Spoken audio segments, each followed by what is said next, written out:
I was recently asked, I'm 20 right now, do you have any advice? And yeah, I think I do. In this video, I'm going to give you advice as someone that just turned 40. Now this video is going to be slightly different than the ones that I usually make. In this video, I'm going to give you advice as if I'm talking to my younger self. This video will cover health, wealth, relationships, and some other things that I think that are really important. Now this video was kind of hard to make because it required both reflection and introspection. In this video, I take an honest look at myself as well as the world around us. Now some of this stuff that I talk about might make sense because of where you live, or it might be completely foreign to you. In order to understand the advice that I'm about to give, we have to take a look back at my 20-year-old self. At 20, I was a junior in college. I was the president of my fraternity, Phi Kappa Theta. In addition, I was playing basketball for my school. I had a lot going on, but I also spent a lot of time in fear. It took me a while, but I slowly started to understand how the world worked. I knew it all, but at the same time, I knew absolutely nothing, kind of like Jon Snow. I spent a lot of time by myself because I was, and still kind of am, a bit of a loner. I preferred playing video games than to being a social butterfly, which is still very much true today. If you ever met me in person, you would think that I'm a bit awkward or even standoffish. But the overall theme of this video is whatever you do today will pay you back tomorrow. With that in mind, let's go ahead and jump into advice number 1. Take care of your health.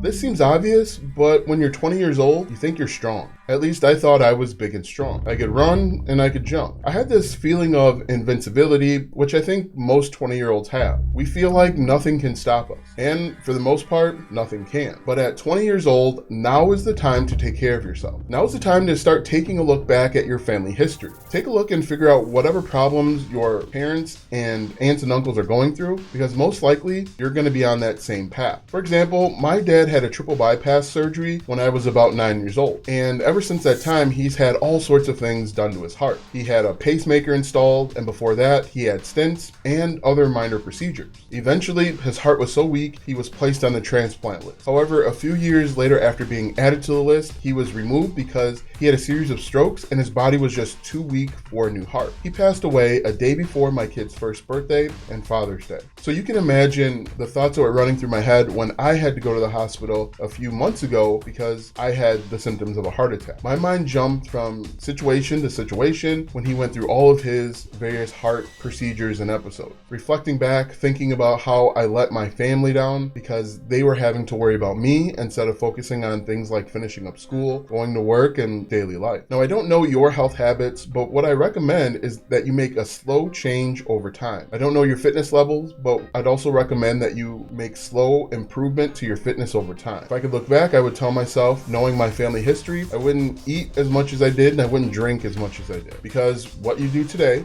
will pay you back for days, weeks, and months later. Because of my family's poor health and the poor health choices that I've made, I'm a diabetic, I've had 2 eye surgeries, and I am insulin dependent. I had the 2 cataract eye surgeries when I turned 24. Once I learned that I was diabetic, I didn't really want to go to the doctor because I didn't want to hear bad news. I neglected my health in my 20s, and now I'm paying for it in my 40s. I formed a bunch of bad habits which feel impossible to break. Now, if you don't want to do it for yourself, do it for the family that you may or may not have when you turn 40. Do it for the sons that want to play catch with you in the backyard. Do it for your daughters that may want to paint your nails when you're sitting on the couch. Do it for your spouse that will need your support. Remember, whatever you do today will pay you back tomorrow. Piece of advice number 2, wealth. Your value as a person is not tied to the amount of money that you make. Also, know that there is tons of opportunities to make money. Know that what you do to build wealth will pay you back. Here are a few things that you should be doing. And I have to say this before I continue. I am not your financial advisor, and I don't know anything about money.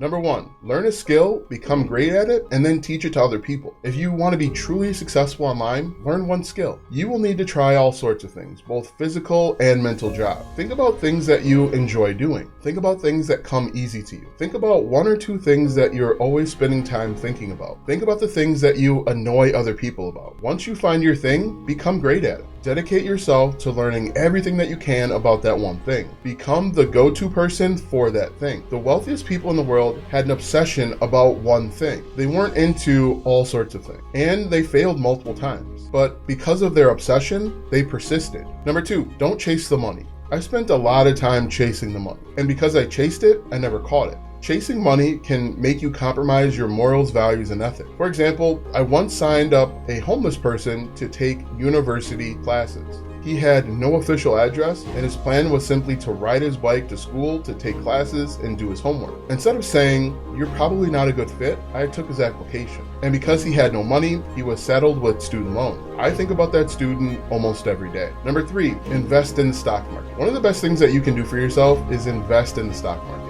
Whenever I hear someone say that they don't want to lose money in the stock market, I think of this quote: "Rich people would not create a system to make themselves less rich." And if you look at the S&P 500 since its creation, it's basically gone straight up. Consumers get nervous when they look at the day-to-day movement. But if you look over the last 20 years, the S&P 500 has had an annualized return of 11%. Since 2004, the S&P 500 has only lost money 3 times. So anytime you get a paycheck, invest some of your money into an exchange-traded fund. That exchange-traded fund should track the market, like the S&P 500 or the Dow.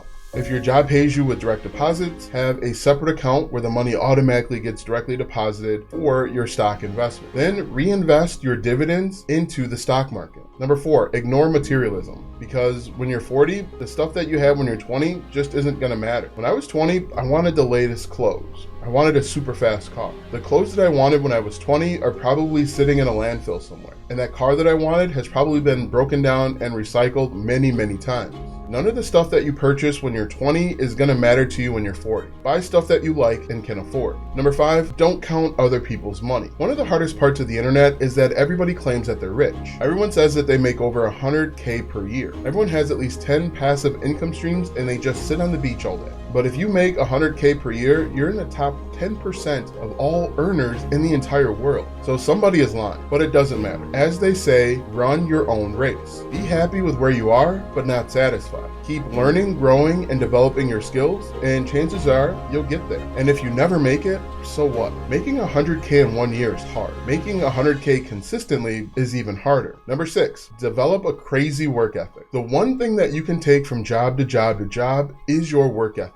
My first job out of college was working third shift for Walmart, putting boxes on shelves. It was the far cry of the 50K per year job I thought I was going to get simply for graduating from college. But when I was there at Walmart, I worked like it was the best job in the world. I didn't complain and I didn't disappear. I would show up to work every day 15 minutes early and I would work the aisle that I was assigned. And I just put boxes on shelves. And while I was working, a guy named Kyle noticed me. He also worked during the day as an assistant manager at OfficeMax. We actually had the same birthday, which I thought was kind of weird. He's actually the second person that I know that has the exact same birth date as I. Anyway, because of my work ethic at Walmart and he took notice of it, he offered me a higher paying job at OfficeMax. And the same thing happened to me again when I worked at DeVry University. Then I was working as an administrative assistant. I was responsible for completing low-level tasks like cleaning out the coffee, handing out the mail, and cleaning desks. At that time, I was making about $36,000 per year. Because of my work ethic, I was offered the job as admissions advisor, and I went from making $36,000 to $48,000 per year. Develop an insane work ethic. It's a transferable skill that will take you places. But I think this next piece of advice is more important than them all. Build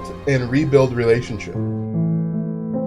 If you want a great life, build good relationships. If you want a greater life, learn how to rebuild relationships. Relationships are built with communication and they're broken with miscommunication. When I think back about all the relationships that I've lost, it comes down to miscommunication. When communicating, try to understand the perspective of the person you're communicating with. Consider the thoughts, feelings, and emotions of that person. Work hard to fortify the relationships you value. For example, I went years without speaking to my sisters because there was a breakdown in communication. We only recently started communicating again because of my mom's recent health issues. But our communication is short and tenuous at best. We both have failed to see the other's perspectives, which has led to a breakdown in communication. I haven't spoken to my closest cousin in about 8 years because of a breakdown in communication. It's hard to repair a relationship when it's been 9 years. Work hard to rebuild and fortify relationships with your spouse and kids, because at some point, all you'll have are memories. And they're going to remember things differently than how you remember them. Communicate your expectations, but be patient and flexible, because what you do today will pay you back tomorrow. I've seen so many posts on social media where adults have turned their backs on their parents. And I'm at the age where I can actually see both sides. I can understand the parents' frustration because they thought they were doing what was best for their kids. And the children, which are now adults, don't feel like they were given enough by their parents, and so they've cut them completely out of their lives. Focus on building and rebuilding relationships. At some point, all you're gonna have are memories. Memories of your dad saying good hit at a baseball game. Memories of your mom laughing and singing and walking. Memories of the good old days. But even those memories will become distorted. Slow down. When I was in my 20s, I couldn't wait for this, and I would hurry up so I could do that. But slow down and enjoy where you are. Enjoy what you have, because things will change in an instant. Slow down and take stock of what you have, because at 40, friends will be gone and family will be gone. People that you knew that were big and strong will be gone. People you looked up to will be gone. And this leads me to my next point. Document everything. Document the good and the bad. Take tons of pictures and tons of video. Documenting will help you remember things. Documenting will help you make more money. When you document your wins and your losses, you can share them with other people. Document the skill that I referenced earlier. Document the first dollar you make. Anytime you do something, even if you don't think it's important, document it. You're gonna want it for later. You're gonna wanna show your journey to others. Now this video is probably a little bit longer than expected, so I'm gonna run through some other things that I think are important. Try it all. As long as it's legal and ethical, give it a shot. Leave where you grew up. I went to college 2 hours away from where I grew up, and I couldn't believe the difference in culture and personality. Appreciate what you have, but always strive for more. Find joy. The world is a tough place, but it'll be easier if you can find joy. Find others that find joy in what you enjoy. Everything works, just find something that works for you. Keep fighting. It's easier to give up than to just keep fighting. Try and learn something new every single day. Then once you learn something, go out and apply it. Be emotional. If you're a guy, it's okay to have emotion. Be in the moment. We get so caught up in doing the next thing, we never take time to look at the current thing that we're doing and enjoy it. I'm sure this is more than what you expected or even wanted, but this video gave me an opportunity to take a step back and reflect. Hopefully you got a ton of value and information out of this video. Comment down below. If you're 40, comment down below with additional piece of advice so that we can help someone younger than us. Have a great day.